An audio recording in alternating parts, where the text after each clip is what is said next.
Too well she loved to speak a fateful word, and lay her burden on his happy head.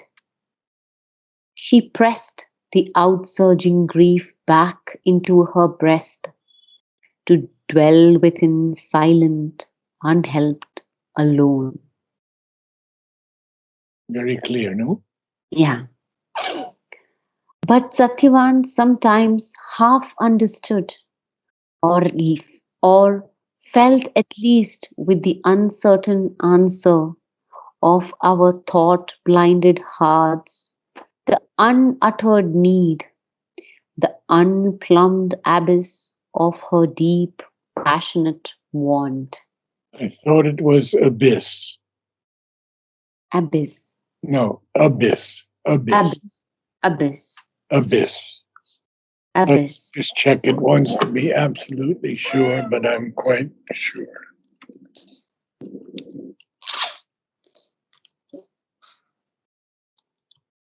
Okay. Now let's go see if, yeah, it is that, yeah. Here's Cambridge also. We got Cambridge. Abyss. Abyss. Abyss. No. I'm not Like, getting it. like Okay.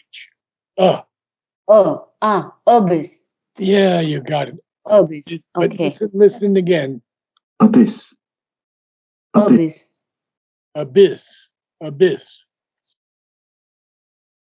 Abyss. No. Abyss. The accent is on the second syllable. Abyss. Abyss. No. Abyss. Duh.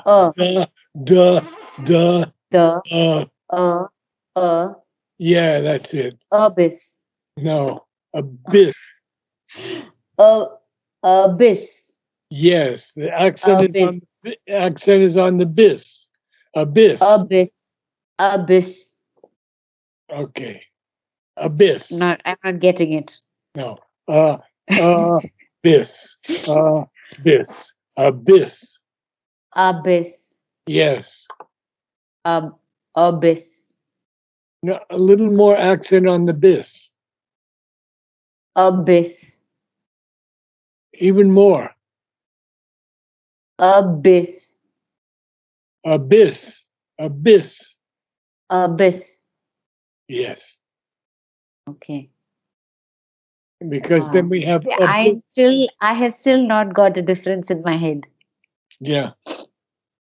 But remember that it's like duh. Abyss. Abyss. Abyss. Abyss. Mm-hmm. Abyss. Yes. Okay.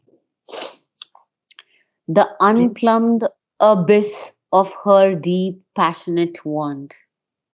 So here we see that Satyavan doesn't really understand, but he half understands. Or he feels. And how does he feel? Well, he feels with the uncertain answer of our hearts that are blinded to thought. And he feels that unuttered need in Savitri. So you see, Sri Aurobindo says our thought-blinded hearts, our hearts that are blinded to all thought. But he feels the unuttered need, and he feels the unplumbed abyss. Whoa, that's a strong statement. An unplumbed abyss means we don't know how deep that abyss is. Okay. It's unmeasured. Okay. And what is that abyss? It's her deep, passionate want. And so what does he do now? All of his speeding days that he could spare from labor in the forest, hewing wood, and hunting food in the wild, sylvan glades, and service to his father's sightless life, he gave to her and helped to increase the hours by the nearness of his presence and his clasp, and lavish softness of heart-seeking words, and the close beating felt of heart on heart. Oh, it's so beautifully written, isn't it? Yeah, So you see, he has to cut wood in the farm. yeah, Actually, the word sylvan, hunting food in the wild, sylvan glades, sylvan is, the green or the woods. it pertains to the woods, exactly. Yeah, the woods. And silviculture is the growing and cultivation of trees. Okay. So he has to hunt food. Obviously, much of that food is going to be animal Yeah, or bird, whatever he's hunting. yeah, So this is not a vegetarian statement. yeah, Labor in the forest, hewing wood. Hewing is cutting yeah, cutting and drifting the wood. and hunting food in these wild woods. Also, the glades. The glades are more open areas, huh? Mm. And service. So he does service to his father, because his father can't see anything. Mm. But all of that, everything that he could spare, he gave to Savitri. Mm. And that way he helped to increase the hours of their being together by the nearness of his presence and his clasp. So he held her very closely. And lavish softness of heart-seeking words. Isn't that beautiful? Something that is lavish. It's really done. Sometimes overdone. Lavish softness of heart-seeking words, and the close beating of heart and heart was felt. Huh? Yeah. But for Savitri, all was too little for her bottomless need. If in his presence she forgot a while, grief filled his absence with its aching touch. She saw the desert of her coming days, imaged in every solitary hour. now you have to pronounce desert a little better. Desert. Desert. Desert. Accent on the first de. Desert. Desert. Desert, yes. Desert. So all was just too little for her. Yeah. She knows that very soon death is going to come for him. And so her need is bottomless, just as he says here previously, the abyss,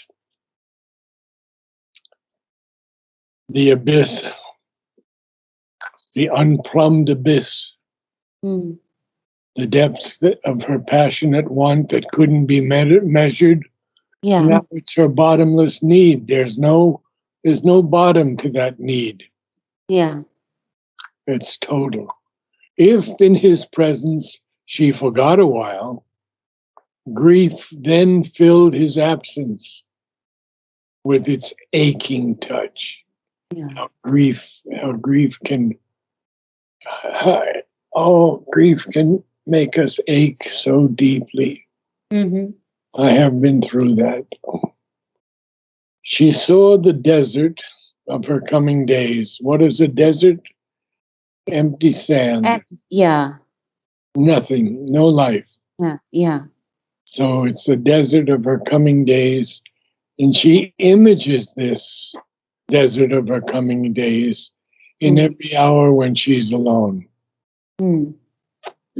Now something else happens in her. Although with a vain imaginary bliss of fiery union, fiery is correct. Yeah. Of fiery union through death's door of escape, she dreamed of her body robed in funeral flame.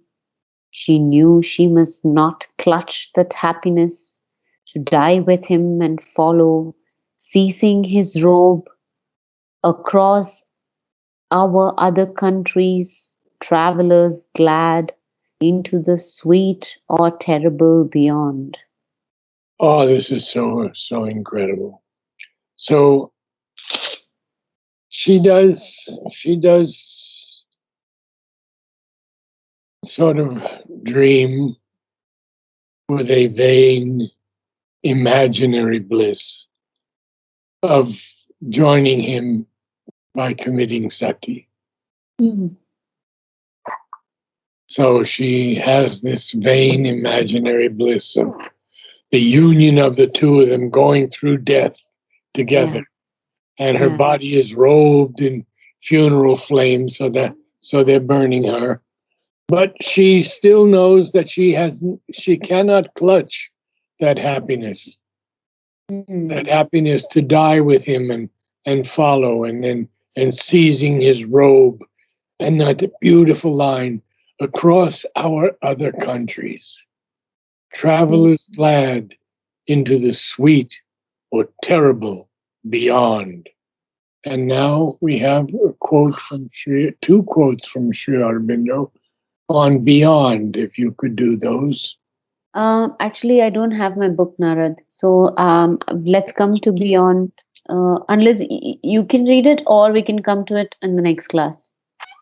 The language of the Upanishad makes it strikingly clear that it is no metaphysical abstraction, no void silence, no indeterminate absolute, which is offered to the soul that aspires, but rather the absolute of all that is possessed by it here in the relative world of its sojourning.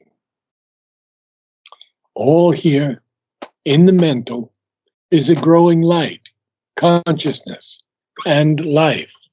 All there in the supramental is an infinite life, light, and consciousness. That which is shadowed, that which is here shadowed, is there found. The incomplete here is there the fulfilled. The beyond is not an annihilation, but a transfiguration of all that we are here in our world of forms. It is sovereign mind of this mind, secret life of this life, the absolute sense which supports and justifies our limited senses, the Upanishads. Then we have one more from the Upanishads also. Here we live in an organization of mortal consciousness, which takes the form of a transient world. There we are liberated into the harmonies of an infinite self-seeing, which knows all world in the light of the eternal and immortal. The beyond is our reality. That is our plenitude. That is the absolute satisfaction of our self-existence. It is immortality, and it is that delight. The Upanishads. So, we read that, and now we go to Narad, I actually didn't get these two lines. She says that she cannot clutch onto the happiness of dying with him, seizing his robe. Like, she cannot tie herself to his robe. But what does it mean? Across our other countries, travelers glad into the sweet or terrible beyond. Well, we just read about the beyond. Yes. So what Sri Aurobindo is telling us there, and it's a line that has always been so powerful for me. Our other countries are when we die, Mm. We go into that state of supreme rest, bliss. That's our other countries, that place. Okay, so it's not a literal country meaning. He's just meaning like afterlife kind of meaning. Exactly. Okay. Okay. But he, Okay. but he puts it so beautifully. Okay. Now it fully makes sense. Across our countries, travelers glad. So we are the afterlife, that's the travel, and we are the travelers once we are dead, and into the sweet or terrible beyond. So either we are stepping into a sweet beyond or a terrible beyond. There you go. Yeah, got it. Okay. Right. This, the beyond, of course, he says is different here. So Mm. in his explanation, it's not terrible at all. But it's Yes. But Yeah. this is Savitri now going through all. Going through. Yes. Yeah. So let's continue a little bit. We have some time. Yes. For those sad parents still would need her here to help the empty remnant of their day. Often it seemed to her the ages to the ages pain had pressed their quintessence into her single woe. No. Okay, now. Often it seemed to her the age's pain had pressed their quintessence into her single woe. Okay. Try it again.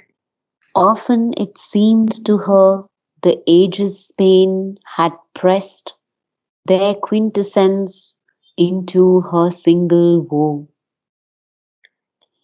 concentrating in her a tortured world. Okay. So, quint and essence. There are two words there. If you break it up, quint and essence. Quintessence. Yeah, Can you say it? quintessence. Very good. And the quintessence of something is the essence of a thing, the concentrated essence of something. Okay. So she realizes that the sad parents would still need her here even after he's gone. Yeah. To help the empty remnant of their day. Now, a remnant is a vestige, a surviving trace, a vestige. Okay. I can give you a good example of a vestigial remnant. What remnant means? Like whatever is left behind, no? Like remnants of. Yes, remnants of cloth or something like that. Yeah. But a vestigial remnant is interesting because our appendix is a vestigial remnant. We don't use it anymore. It has no function in the body, except sometimes it gets infected, as mine did, and you have to have surgery. But it is a vestigial remnant. It has no more use. And so this empty remnant of the parents' day, she has to be there for them. She realizes that because they would be sad and they would need her. Yeah. So often it seemed to her the pain of the ages had pressed into her sorrow, their concentrated essence, and concentrating in her a tortured world. So you see how much pain she is going through. Yeah. Incredible amount of pain. Yeah. Now we'll go a little bit further. Yeah, and then we'll read the whole thing. Yes. Yeah. Thus, in the silent chamber of her soul, cloistering her love to live with secret grief, she dwelt like a dumb priest with hidden gods, unappeased by the worldless offerings of her days, lifting to them wordless, not worldless. Unappeased by the unappeased by the wordless offering of her days, lifting to them her sorrow like frankincense, her life the altar, herself the sacrifice. Wow. So we have the following. Mm.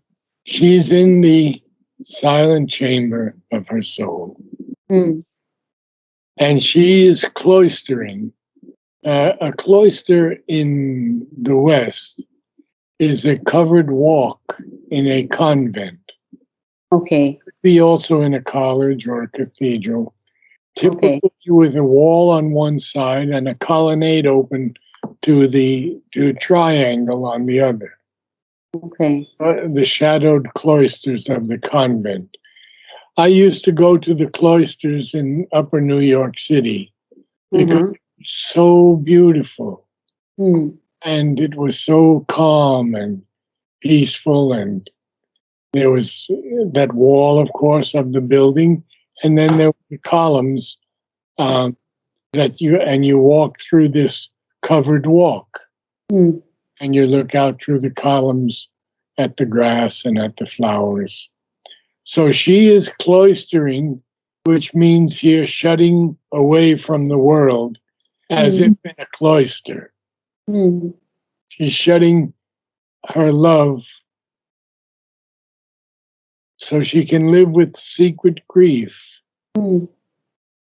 and even unappeased. That means unsatisfied, not Unsatisfied. Yeah. pacified by Yeah. wordless offering of her days. And then she's going to lift to them her sorrow like frankincense. And this is very beautiful because in both the Western churches and the Eastern temples, frankincense is always burnt. Yeah. And it's a wonderful smell. And I know you know that smell. Yeah. Yeah. Yeah. So she wants to lift, and when the frankincense is burning, actually, this white smoke rises up from it. Have you burned frankincense in the Yes. house before? Yes. Yeah, Yes. Yes. we have done it also, and it's Yeah. you light the coals and then you put a little frankincense. Frankincense is from an Asian and African tree. Mm. It's called boswellia, and Okay. it's an aromatic gum, Come. Yeah. like a gum that's obtained from these Yeah. trees. I'm aware of it. Yeah. I use it actually every day. Oh, you do? Yeah. We clean actually not me. Sanjay does it every day, but it's because it's his duty. So if he doesn't, I do, but we do it every day. Oh, that's wonderful because Yeah. it's so, it just changes the whole vibration of a place. Yes. Yeah? Yes. Yeah. So here, I also read somewhere that Mother has written that the frankincense shifts the vital energy. Ah, So, yes. yeah. And of course, the three sages that came when Christ was born, Mm. they offered him gold, frankincense, Ah, and myrrh. Myrrh is okay. another sap or another gum. Okay. So there's a little history for you. Okay. And so lifting her offering like sorrow, Huh. lifting it like frankincense. Huh. Her life is the altar, and herself is the sacrifice. Mm. So now we will read. Yeah. Good. There's quite a bit there, Okay. huh? So I start from too well she loved to speak a fateful word. I think so. That's the best. Yes. Yes. Too well she loved to speak a fateful word, and lay her burden on his happy head. She pressed the outsurging grief back into her breast, to dwell within silent, unhelped, alone. But Satyavan sometimes half understood or felt it at least with the uncertain answer of our thought blind hearts, the Now unuttered, thought blinded. our thought blinded hearts, the unuttered need, the unplumbed abyss of her deep passionate want. All of his speeding days that she could spare from labor in the forest, all of his speeding days that he could spare from labor in the forest, hewing wood and hunting food in the wild sylvan glades, and service to his father's sightless life, he gave to her and helped to increase the hours by the nearness of his presence and his clasp, and lavish sweetness of No heart, softness. sorry, and lavish softness of heart seeking words, and the close beating felt of heart on heart. All was too little for her bottomless need. If in his presence she forgot a while, grief filled his absence with its aching touch. She saw the desert of her coming Desert. desert. She It's saw almost a desert. It's almost a Z. Desert. okay. She saw the desert of her coming days. Desert. Des. She Z. saw the desert. Okay. She saw the desert of her coming days, imaged in every solitary hour. Although with a vain imaginary bliss of fiery union through death's door of escape, she dreamed of her body robed in funeral flame. She knew she must not clutch that happiness to die with him and follow, ceasing his robe. Across our other countries, travelers glad, into the sweet or terrible beyond. For those sad parents still would need her here to help the empty remnant of their day. Remnant. Remnant. To help the empty remnant of their day. Often it seemed to her the age's pain had pressed their quintessence into her single woe, concentrating in her a tortured world.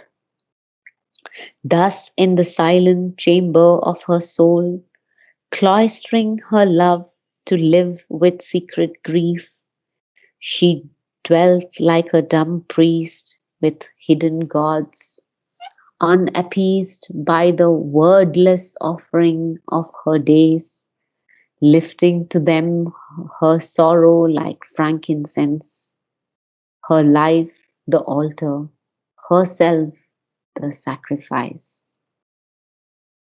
Yeah. Except for a little hesitation in pronunciation. Very good reading. Okay. Good. Yeah. So then I'll see you again on Thursday. Perfect. Look forward to it. Thank you so much and happy healing. Thank you so much. Bye.